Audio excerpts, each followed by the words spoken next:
Hello, everybody. Welcome back to another Likutey Moharan shir. Tonight, we're going to be learning Likutey Moharan lesson Kuf Chaf Tes, which is lesson 129 in the first chelik in Likutey Moharan.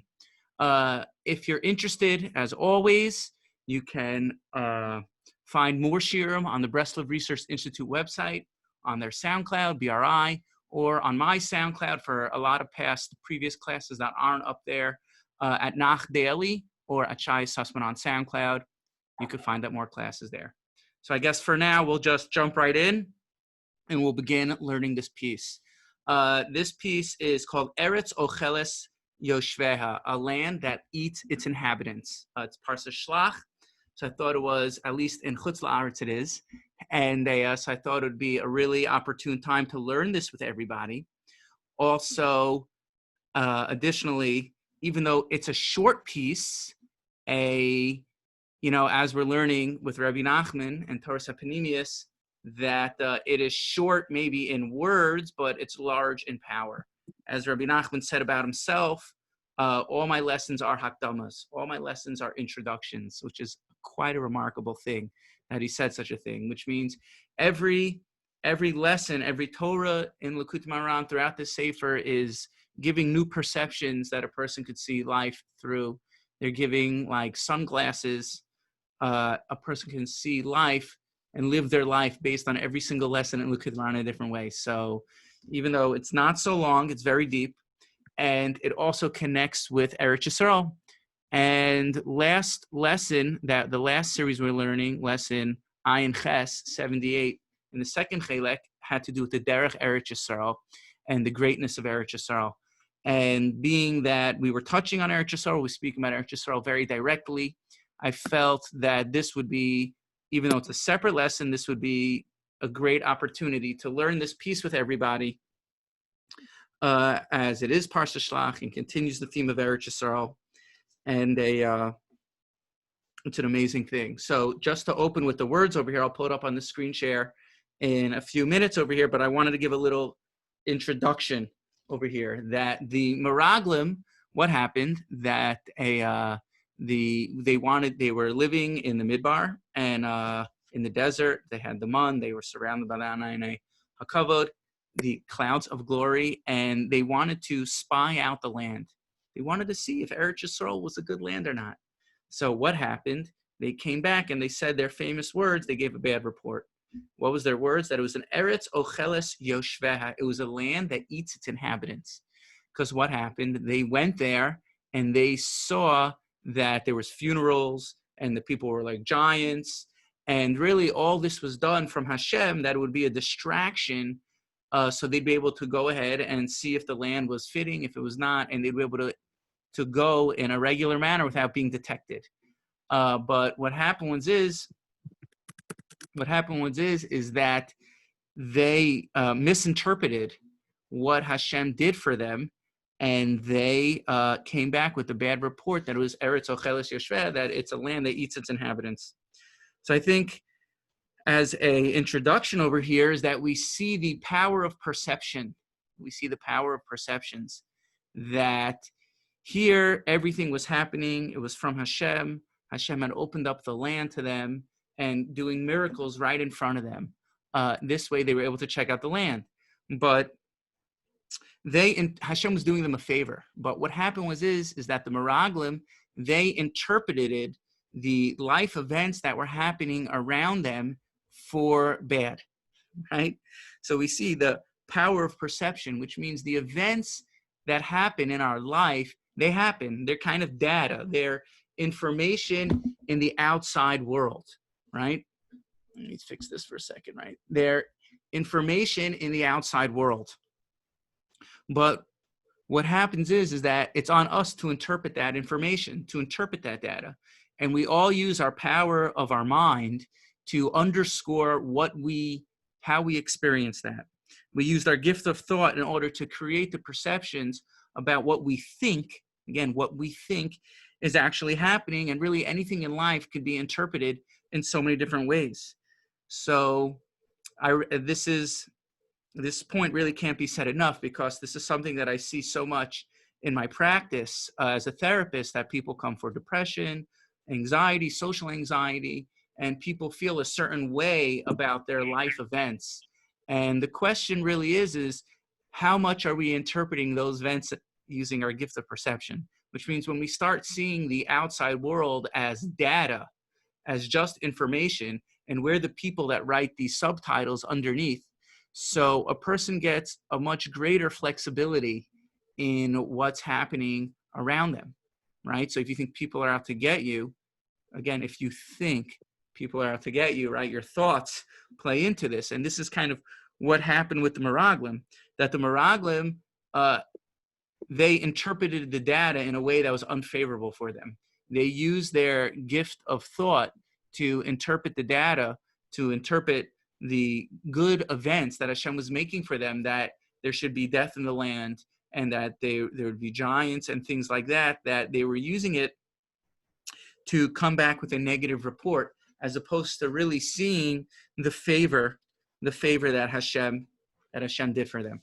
So I wanted to say that as a little introduction to the piece, because this piece is going to talk about Eretz Yisrael, it's going to talk about the Tzaddik, and it's going to talk about Emunah. But it's also going to speak about how our mind plays in to all these three things. So let me do a share screen over here. I'm going to pull up the share screen, and we're going to jump again. We're going to jump right in. Okay. It's where I highlighted over here. Eretz Kuf Chaf Tes. Eretz, and we're also going to see how Rebbe Nachman is going to take this Eretz Ocheles Yoshveh to a whole new level. He's going to take it to a whole new level. So, let's begin. So to read inside, it says, let me move it like this. Eretz Ocheles Yoshveh, that's the pasuk, that the Meraglim came back and they said that it's a land that eats its inhabitants. Kishmekorav lehat tzaddik, when a person is close to the tzaddik, af she'enu mikabel mimenu klal, even though he doesn't receive anything from him at all, hu gam kein tov ma'od, this is also considered very good. V'hamuna levada, and Emunah in itself, and Emunah in the tzaddik, shema amin ba'at tzaddik, that you believe in the tzaddik, moel le'avodas Hashem Yisbarach. Right? So let's just explain these few sentences over here. That he says that even a person who's close to a tzaddik, even though he doesn't receive from him at all, just having a emunah in a tzaddik, just knowing that there's a tzaddik, is something that's very, very beneficial to serving Hashem. So he's saying that it's an amazing thing here, right? Just knowing that there's a tzaddik. Just knowing, even if you're not close to him, you don't follow his advice, but you know there's something called a tzaddik. Just knowing that there's something called a tzaddik, Rebbe Nachman is saying, is something that's very, very helpful. It's very, very beneficial. And I think what this really means, just to flesh this out a little bit, is that everyone in life is looking for someone that they could look up to. They're looking for a mentor, or they're looking for what they call Adam HaShalom, the perfect person, a complete man who's perfect in his midos, perfect in his character, perfect in his wisdom, and perfect in his knowledge. But what happens is all through life, so often people fall short of that, right? How many people that you could say, oh, this person's a true tzaddik, right? It's something rare, it's something unique, it's something special, and we wind up kind of believing in people, and we get let down from it, and we get hurt from it. And it becomes very disappointing, to the point that a person says, well, that people will even go as far to say, nothing new under the sun. There's no such thing as a tzaddik, right? And it's because people feel very discouraged, because deeper down, there's a belief that people really want to believe that there's an Adam HaShalom, that there is a rarefied, perfect type of person, a mentor, an extraordinary individual that they could look up to. And just knowing that there's something called a tzaddik, even though you might not know who that person is, just knowing that there's someone out there who's a tzaddik, even if you can't put your finger and define who he is, that is, Rebbe Nachman is saying, is extremely beneficial. So I was thinking that, what would be an example of this?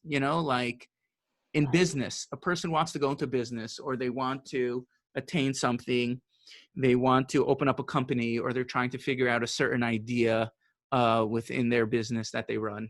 So what they'll do, they'll read books, they'll ask advice, they'll find other people, they'll do research on it. And what that does is when a person, they're able to get feedback in a certain sense, that's able to raise their vision, that's able to raise a person's perception, a person's knowledge of even what's possible, right? So you're not going to know to take money from one real estate that you made after you sold it and then dump it into another building right away, that you won't have to pay taxes on that money because you bought another building right away from the money that maybe you would have allegedly paid for taxes. You won't know that's possible, right? So when a person starts learning what's possible, so it creates a bigger vision for themselves. It creates a bigger vision of what's possible and what you could strive for. So even knowing that there's a tzaddik, even though you can't put your finger on it, as Rebbe Nachman saying, knowing that there's a tzaddik, even if you're not close to him, just the very knowledge that there is someone out there who is perfect, who has raised levels of awareness, close dveikus, eskarvus to Hashem, lofty perceptions, and is a true elevated individual, helps us, the layman, create a sense of vision for themselves and create a sense of focus of what's possible, right? Like I was saying, like if a person wants to know what's possible in business, they'll try to understand more and they'll learn more, and that will help create a vision, a sense. So when a person learns that there's a tzaddik, when a person learns that there's an extraordinary individual, that is helpful for avodas Hashem, because it allows a person to see beyond themselves to where they're at and what's possible and what's possible for them, what's actually possible for them to attain. Okay, now we're going to see how all this connects to the piece. We're going to see the flow of the piece.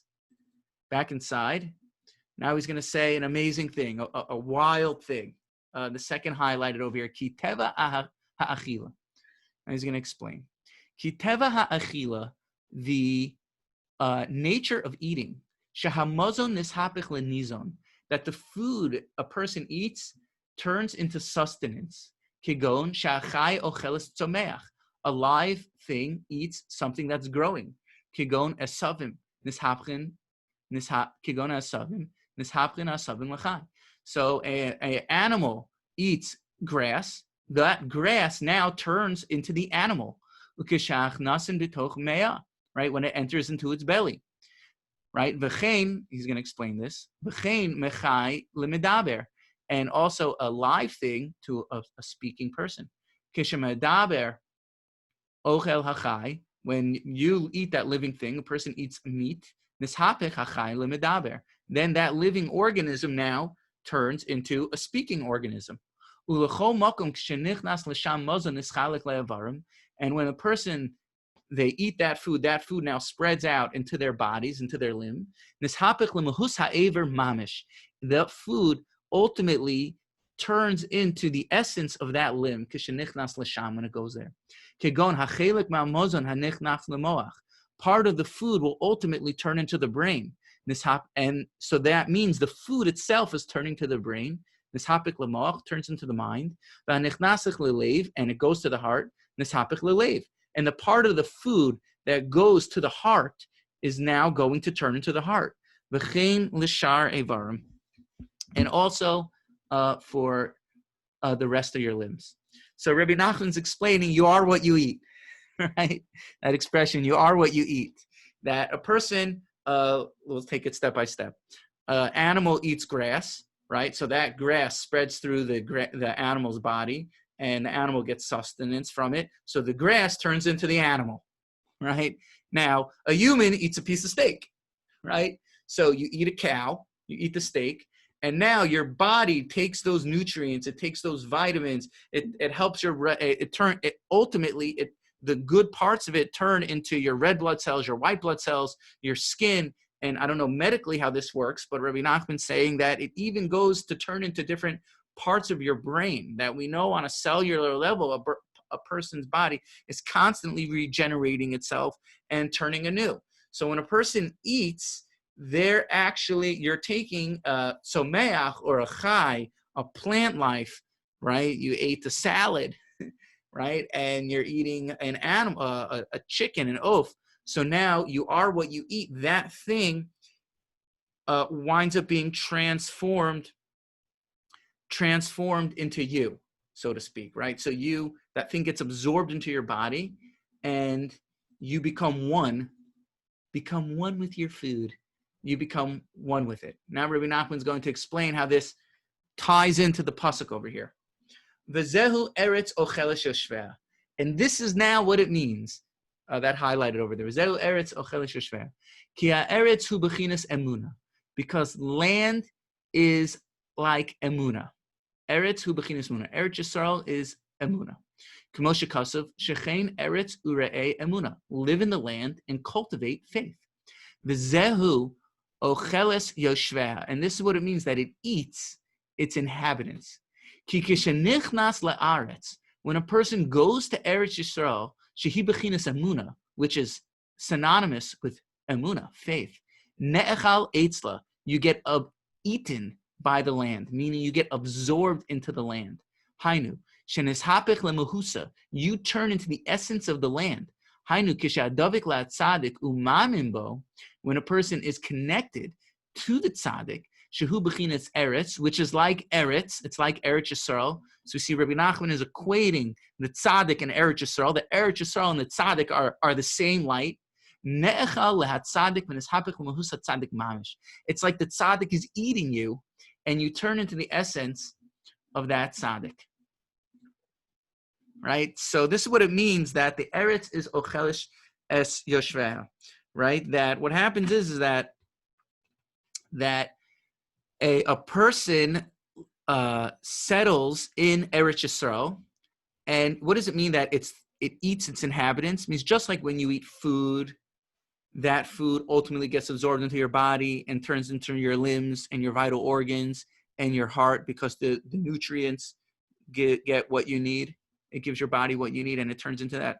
So too, when a person enters into Eretz Yisrael and they live in Eretz Yisrael, a person goes through this process of being absorbed into the land, that you become one with the land. You become one with Eretz Yisrael. It's like Eretz Yisrael eats you. You get eaten up by Eretz Yisrael, the land, right? And he's saying, so too with the tzaddik. And we're going to explain more how this works further down as we learn this deeper, right? That so too when a person connects to the tzaddik. So a person connects to the das of the tzaddik. You connect to the mind of the tzaddik. You learn Torah from the tzaddik. You learn from the sefer. You accept what it says. Now that enters into your mind. This is kind of what we started with a little bit, in that it enters into your mind, and it's like the tzaddik's eating you. It's like you're getting eaten by the tzaddik, as he says. It's a pretty wild thing that he's saying, that you're getting eaten by the tzaddik, but it means that you get totally absorbed with the tzaddik, as if you're one. You become one with the tzaddik. And living in Eretz Yisrael is the same. That a person, they're able to get absorbed into the land, where they become one with the land. And this is what he says, that Eretz Yisrael, there's a few variables over here that I'm explaining about Emunah, Eretz Yisrael, and the Tzaddik are really all the same. That's what Emunah is, right? That a person has a certain mindset. A person understands how their experience's life is coming to life, that it's animated. It's coming from Hashem. So what happens is that that spreads out to your entire body, and your body turns into that understanding. Your body becomes one, absorbed into the tzaddik. Your body becomes absorbed into the land, right? And that's an incredible thing. It's an amazing thing to be one with the tzaddik, to be one with Eretz Yisrael. And he's also saying what we saw in the last lesson that we learned, lesson 78, Ish Prostik, in the second chelik of Likutey Moharan, simple Jew, simple man, that the light of the tzaddik and the light of Eretz Yisrael are one, and the light of Emunah means all these things link up with each other. So it's an amazing thing. Now let's go a little weiter, a little bit more forward, Rebbe Nachman's going to shed even more light on this. Theoretically, we could stop here. This is amazing already, that you learn from the mind of the tzaddik, you turn into the tzaddik, right?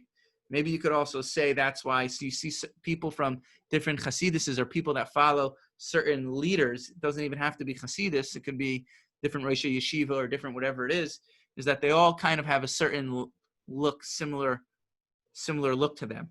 It's because they're in a deeper sense, they're becoming one with that teacher. So they wind up taking on their looks.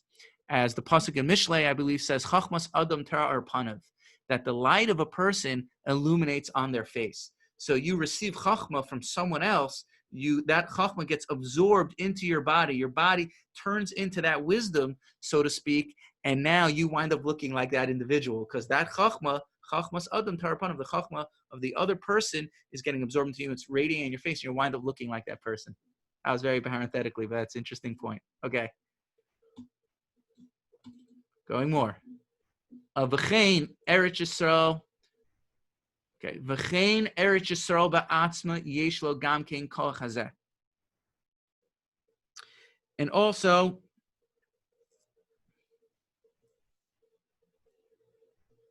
wait a minute. Okay.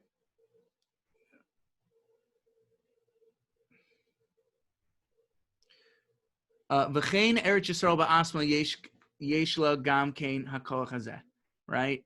That Eretz Yisrael we see also has this power. V'al kein amar Rabbeinu. Therefore, Chazal said, Kol hayoshev be'Eretz Yisrael shroi below avon. Anyone who lives in the land of Israel, they live without iniquity. They live without sin. Shenema ha'am hayoshev ba nasu avon. The land that sits there, they don't have avon. They don't carry avon. Kihi eretz ochelish yishvek, because it's a land that eats its inhabitants. Shayoshev sham neachal eitzlav v'nishapich l'mahus hakadosh. That a person who lives there, they flip into the essence of Eretz Yisrael. The alkein afilo mahalach arba amos be'Eretz Yisrael. Therefore, anyone who walks 4 amos in Eretz Yisrael, muftach lu shehu ben olam haba. It's their promise, as if they're olam haba. It's their promise that they get olam haba. K'mosha amru Rabbeinu zal sham, like Chazal say over there.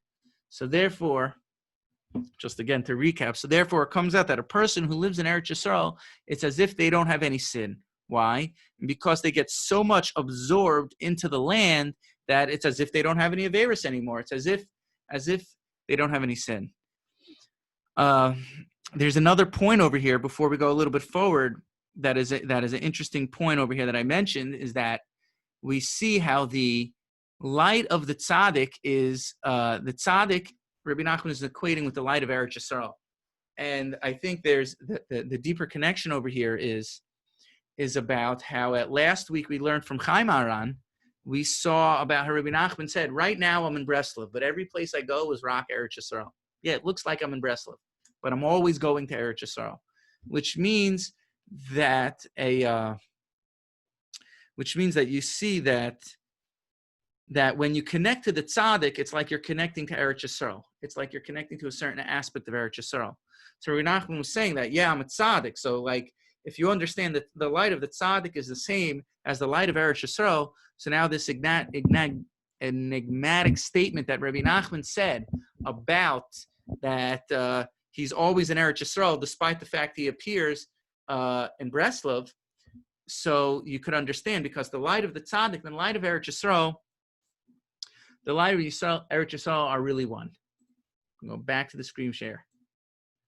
Back to the screen share. Okay, now he's going to say something a little bit more Kabbalistic, a little bit with more Kabbalah. I'm not a Kabbalist, just as a disclaimer. I don't really know Kabbalah at all, but we'll do our best to get through this a little bit over here and share my understanding of what I think it's saying. Okay, right? And this is also what we explained in another place. It says in the pasuk, "Ala pasuk b'karav alai mereim le'echol es basrai." Al pasuk b'karav alai mereim le'echol es basrai. So he says, when evildoers come close to consume my flesh, right? So you see there's an achila here. B'karv alai mareim, when my enemies come to me, le'echol es basrai, they come to eat my flesh. That's what David HaMelech said. I believe he said that about Doeg Adomi, who was coming to chase him down, right? So Rebbe Nachman's going to explain. Sheklala inyan sham. Kishani wrote, what was he saying? Kishani wrote sheiskarvu trei rein the lomis parshin. When I want to unite or come close, it's like two friends that do not separate. Trei rein, two friends, the lomis parshin, that do not separate. I'm just going to read through this and then we'll explain it. That's actually a quote from the Zohar that many Sfarim use. It comes up in many different places. Ani tzarech le'echol es basrai. I need to eat my flesh. Hainu lahachnia hachomer, to subdue the physicality. V'zehu, and this is what it means. Le'echol es basari. That what it means to eat my flesh. Le'echol daika, specifically eating. Shetzarech hanefesh to'ochal habasar. That the soul, the nefesh, needs to eat your flesh. Shenishapech lemahusa. And when your soul eats your flesh, then your flesh gets absorbed into your soul, your nefesh, and it turns into that essence. The zehu, and this is what it means, ichlu re'eyim, that my enemies eat. Hainu, trei re'yin delo misparshin, two friends that do not separate. Shehem hamochin hakadoshim. These are the holy perceptions. Shesrichen hamoach ve'adas hakadosh yochol es haguf. The mind and the das, they need to eat the body. That your body becomes so elevated that its essence turns into the neshama. That your soul is your mind and your das, like we explained someplace else. Don't worry, we're going to come back and try to explain all this. This is eating. That the food gets flipped, transformed into sustenance, canal. V'zehu, and this is what it says, Shechen Eretz Emunah, live in the land and cultivate faith. Hainu. She'ata tiyeh roe umazin es ha'amuna, that you should be sustained and cultivate faith. Hainu. She'tiyeh ne'echal le'emuna, you should be eaten by emunah. Bechinas hamozon sheneshapech lenizon, like an aspect of food turning into sustenance. However, nevertheless, everything is totally in your desire. If your faith, if your desire is strong to serve God, but it's hard for you to get above your midos and break your physicality, your worldly desires. Azai al yedei hiskarvus ve'emunah ve'tzaddikim hu bechinas achila v'ne'echa l'tzaddik. But through coming close to emunah, through having emunahs in tzaddikim, right, and eating, it's like you're getting eaten by the tzaddik and you're nishapek l'mahusa. Okay, I know that was a mouthful. That was a little bit of a Kabbalah language over there, but let's speak this out. Okay. So Rebbe Nachman introduces, this is a phrase called Trei Reyin de lo misparshin, two friends that do not separate. So what two friends that do not separate is a Kabbalistic term referring to Chachma and Bina, which are the higher mentalities, which are the higher perceptions. That Chachma and Bina are like father and mother, and they unite to create das, to create a child. Another way to understand this is Trei Rei and Delo Misparsin, two friends that do not separate, are also synonymous with the Zer Anpin, which is Chesed Gvura Tiferes Netzach Hod Yesod, and uniting with the Malchus, which is considered the seventh and last midah of kingship. That there's a relationship between Chachma and Das, that there are two friends that don't separate, and there's also a relationship between the Zer Anpin, the lower half of the Sfiros, and the Sfira of Malchus, the Sfira of kingship. And just to flesh this out a little bit, that when these faculties of Chachma and Bina are activated, so what happens is it winds up ruling over the entire body. And what that does is, and we'll flesh this out a little bit more. So when the aspects, the higher mental faculties or the higher spiritual faculties of Chachma and Bina are activated, that has a way to influence the entire body, right? So when Chachma and Bina, wisdom and insight are activated, what happens is that that has a way to eat your flesh, as Rebbe Nachman saying. Because why? What happens is that these things spread out. It's rooted in the mind, and it's spreading out to your entire body. That whatever happens in the mind, it's like the command center for the entire. It's the Rosh, it's the head, right? And that's like the command center for the entire body. That everything gets subsumed into that. So this is what David HaMelech said. He said Bekarva lai mereim le'echol es basrai, that when my enemies come, they come to want to eat my flesh. So what is mereim? Mereim means enemies, but mereim also means reim, like a friend, like a reim ahuvim, friends, right? That you're friends of the upper faculties of Chachma and Bina, right? When they're activated, then it's le'echol es basrai. It eats my flesh, which means my entire body becomes subsumed to my two friends that never separate from each other, which are Chachma and Bina, right? Your entire body gets absorbed into that, is rooted in the mind, gets absorbed into that, and then it winds up subduing your flesh. So, Bikarov alai mereim le'echol es basrai.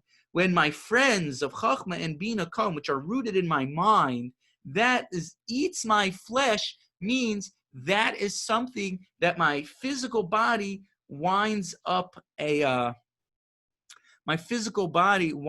getting eaten by it, so to speak. And what does it mean, eaten by it? It means that it winds up getting absorbed and taken over into it. That was my little Kabbalah lesson. I don't really know much about Kabbalah, but this is I'm probably not even scratching the surface here at all of what this means. But when a person has Emunah, so let's just put this in the greater context of the piece and also speak about what this means to us on a practical level. But so when a person either connects to the Tzaddik, right? They take on that mentality, they take on that perception, the consciousness of the Tzaddik. When a person has Emunah, they take on the consciousness of Hashem. When a person lives in Eretz Yisrael, which is also God consciousness, so all these things, they affect you completely through and through, right? It affects you completely through and through, so much so it's like you're being consumed and eaten up. Like even in English, we say like, "Oh, I was thinking about that thing was eating me alive," right? Oh, this one thing, this one problem's really eating me up, right? What are we really saying? Is that we're saying that you're thinking about something so much so to the extent that it's eating you up. It's eating you up. Oh, this really eats me, right? You hear people say that all the time, right? That it's eating me up inside, right? These are expressions we use in English, but really what that's saying is that you have something going on in the mind so much so that it's disturbing to you, right? Or doesn't have to be disturbing to you. It could also mean it could also be that it was helpful for you. Like Rebbe Nachman is saying that when you connect to the Tzaddik, even having Emunah in the Tzaddik, that affects the mind so much that it's like your entire body gets absorbed into the Tzaddik. It's like the Tzaddik's eating you. Living in Eretz Yisrael affects a person so much. The Kedusha of Eretz Yisrael, we say the Avira is machkim, right? The air makes you smarter, right? Or like the Chazal that Rebbe Nachman just brought, that he said a person who lives Kala Yoshe be'Eretz Yisrael shroi below avon. A person who lives in Eretz Yisrael, it's as if they have no sin, right? Now you're not going to say there's a lot of sinner in the land, so we're going to come back to that. Rebbe Nachman is going to say the land could spit you out, right? If you put negative things into your mind, a person winds up feeling anxious, right? A person winds up feeling anxious. So really, what this means to us is that the mind is a very, very, very powerful thing, and that a person's awareness, a person's das, or what I like to call a person understands the power of thought, the nature of thought itself, what that does is that the way the mind works is that whatever runs through your mind, that spreads out into the entire body in an all-encompassing manner. That whatever runs through here, for good or for bad, that winds up becoming your real-time experience. So like our mind has this consciousness, this awareness, which is like, it brings anything that runs through it alive, right? So it's like, I like to think of Star Wars, you know? Like George Lucas would love a special effects system like the mind. You know, you get lightsabers and different planets and, you know, Luke Skywalker and Anakin and, you know, all these amazing Jar Jar Binks. You have these amazing characters, Jabba the Hutt, that are coming alive. And you're watching the spaceships and the Millennium Falcon and the you know, I forget the Death Star, right? You're watching all these things. You're seeing it's alive. You watch a movie. It's like amazing, amazing special effects system. And the same thing with the mind, that whatever runs through the mind, so that winds up animating itself. That's the power of thought. That's the power of the mind, or the power of consciousness, that is the way our mind works. So when a person knows about a tzaddik, and when a person is living in Eretz Yisrael, and they're absorbing the wisdom of Eretz Yisrael, the avira of Eretz Yisrael, a person is connecting to Emunah. They're thinking about Hashem. They're thinking about faith, thinking about the things they don't understand in life, and trying to plug it up to God, to return it to its source. Then it's like le'echol es basrai. It's like eating your flesh. You're getting eaten by that thing, right? Just like when a person eats a steak, that steak gets totally absorbed into their bloodstream and turns into their white blood cells and their red blood cells and their vital organs, as Rebbe Nachman is explaining. It gets totally transformed. So too, connecting to the tzaddik and connecting to Eretz Yisrael and connecting to the Emunah is a transformative experience that is happening from the power of the mind, from the Trei Reyin, the Lomis Parjan, from the two friends of Chachma and Bina, that is life-changing, that is totally, totally life-changing, that Hashem has given us this special effect system, right? So like if a person has anxious thoughts running through them, or feeling, so it turns into a feeling, it feels real, and that becomes your real-time experience, right? A person has happy thoughts running through them, thoughts of positivity, that becomes your real-time experience. A person feels like the world's out to get them, that literally becomes what you see, because it's animated in real life. We have these Trei Reyin, the Lomis Parsin. We have these two friends, these very, very good friends that do not separate, the Chachma and the Bina, the upper faculties of perception. The way I'm explaining is that this is the way that the mind works, that Rebbe Nachman was pointing and revealing this deeper truth. So when a person, so it's amazing, right? It's amazing because true das is true knowledge. True das is really divine awareness, like understanding that there's a power behind your mind that is actually fueling up your mind and bringing your experience to life. And that power behind our minds is Hashem, right? So when a person starts seeing that there's a power behind their mind, fueling up their experience of life, so then you get what I like to call God mind, or God consciousness, or you could call it Emunah mind, right? And it becomes a completely transformative experience. That's real Emunah. Real Emunah is understanding that there's a power behind your experience of life that's giving you power, that's fueling up your experience, that there's a power that you're receiving that is sustaining you and bringing your experience to life alive. And that is the power of Hashem. Obviously, that's the power of God. This is what we learned about in Torah Aleph. For those of you who are part of this year when we began many, many weeks ago already, this is the 23rd or 24th year. But in the beginning, when we spoke about the Seichel B'chol Davar, that Yaakov was the one who followed his gift of perceptions, his gift of insight. He's one who understood that there was a power behind our minds, which was Hashem's mind, which was fueling up our consciousness. Right? So when a person, they connect, they understand that there's that our mind is linked to God's mind, and that there is a fuel behind it. So now when a person connects to the Tzaddik, and a person connects to Eretz Yisrael, and a person connects to Emunah, so now that's like the thing that goes in, boom, and that comes to life.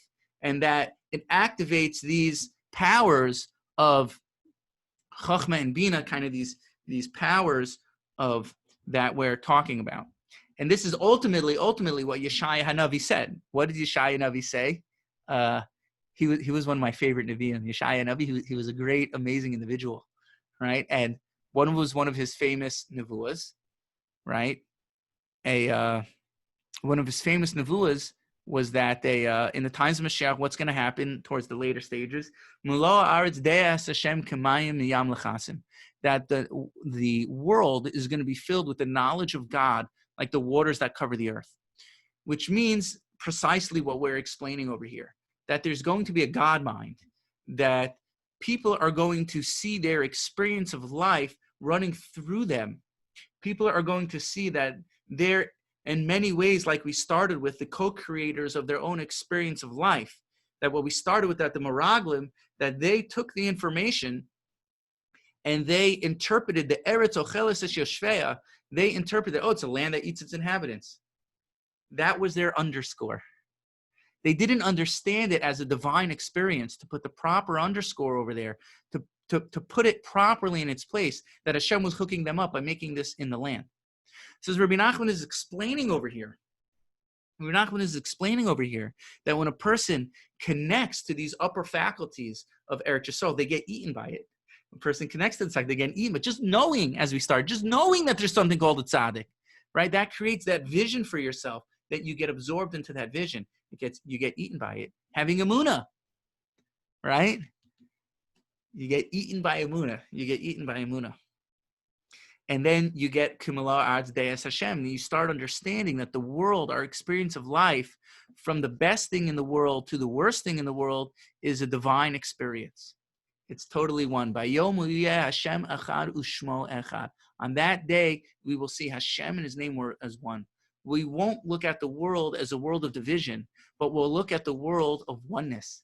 We'll see that Hashem was with us the entire time, and that kishem shemavarchem ala ra, kach mavarchem ala tov, right? Just like we're mavarchem on the bad, we're also going to make a blessing on the good. Nowadays, we don't see that, right? But in the future, so we say Baruch Dayan Emes, but in the future, we're going to say Atov V'Meitov, we're going to say everything Hashem does is going to be good, because we're going to see how our entire experience of life, our mind is being fueled by Hashem's mind. We're going to see that our mind, we're going to see the life through God consciousness. We're going to see the life through God mind. And because we're going to see that our mind is being fueled by a greater power, the world is going to be filled with the knowledge of God, right? That's Meloa Ares Dea Es Hashem. Everyone's going to see that our minds aren't separate from Hashem, that our experience of life is inherently a divine experience. Incredible, right? Incredible? It's incredible. Okay, we'll read now to the end of the piece.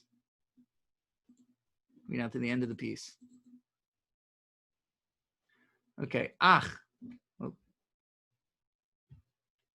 Okay. Ach. See that highlighted over there? Ach im ein ritzono klal la'avod es Hashem. But, right? But let's say you do not desire to serve Hashem at all. Lo yoelo shum hiskarvus l'tzaddikim. Connecting to tzaddikim are not going to help. V'hu b'chinas mazon she'enu neshapech l'nizam. That's going to be like the food you eat that your body digests and spits out. It's going to be food that the bad part of the food that your body just that you relieve yourself with. Kigon im ochel achila she'ein hateva soveles. If you eat food that is bad for you, azai enu misakel ve'enu mishapech l'nizon. Then it doesn't get properly digested In fact, it could hurt you, and it doesn't turn into sustenance. Rak haguf maki oso. Your body throws it up. Kein hu b'china zu mamish. Right? This is also true. Ki enu nechal klal tzad. You don't get eaten by the tzaddik. Al kishmakor v'etzlo. Even though you might be close to him. Right? Ki tzaddik eno yachol l'savlo umakia oso. That the tzaddik cannot stand you and throws you up. V'hu b'chinas hakasa be'Eretz Yisrael. And again, we're equating Emunah, the Tzaddik, and Eretz Yisrael again. Kasher ka'a es hagoy. That you'll get spit out like any other nation. And the land will spit you out. That the land won't be able to tolerate you, and you'll get spit out. You're not going to turn to the land's essence. Raki makia oso Hashem yatzilenu. Rather, the land will spit you out, and Hashem should help us from not getting spit out from the land. So just to recap this last point over here. But if you don't believe in Hashem, if you don't believe in God, none of this helps, right? Because you're believing in something disconnected from its source, right? Like if you think that Tzaddik has power independent from Hashem, you're Oivei Avodah Zarah, right? You're not allowed to believe that. That's right. There's no such thing as fallen angels, right? Tzaddik only has power because Hashem gave him power. Eretz Yisrael was only Kaddish because Hashem was Muktashit. Hashem made it holy, right? Hashem made the land holy. So if you don't believe in God, none of this works, right? If you don't believe in God, even if you're next to the tzaddik, it's not going to help you, right? Because you're thinking something is separate from its source, and therefore it doesn't have the ability. It becomes not divine. It becomes to you. Your experience not becomes divine. So again, it's like a person gets overtaken with anxiety or depression or politics, culture, materialism, right? We want nice things, and in a certain way that has the ability to take us over. And it's like, like a person, they put so much, and innocently, I'm not blaming anyone. A person puts so much chronic, stressful thinking through their body, they end up in a panic attack, right? Like your brain is a machine, your mind is spiritual. Like whatever you put through that machine, your brain is going to create those chemicals in your body, right? So if you're activating the machine, you're running your machine down, your brain down in such a way, right? It literally eats your flesh. Like a person ends up in a panic attack. They're foreign thoughts. It's as if your body is telling you, like, it's like an alarm system. Like wake up, like you got to level out a little bit. You got to like chill. Like you're doing something wrong here. You're getting this feeling as an alarm system in order to tell you, wait a minute, something's off track. You need to recalibrate. You need to recalibrate your system over here. But it's a lot easier to see that when you understand that your mind's being fueled up by God. If you think it's a feeling that's totally rampant, if you think that it's if you think that it's a feeling that's totally separate from from divinity, so then if you think it's a feeling that God's not behind, so a person gets less of ability to tolerate that feeling, that negative experience, and they wind up running away and trying to avoid all perceived negative feelings at all costs.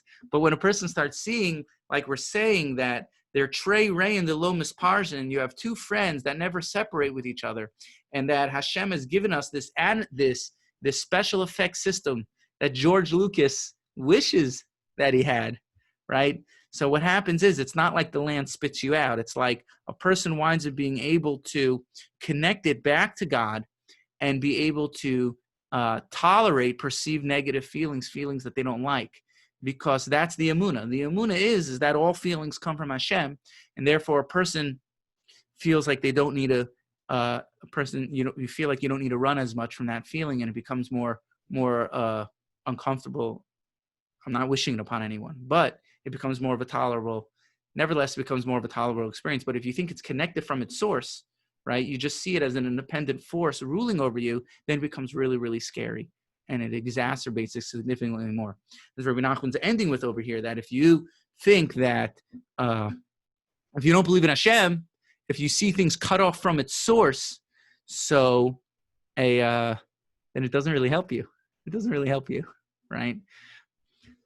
So just to just, I guess we'll end over here for everyone.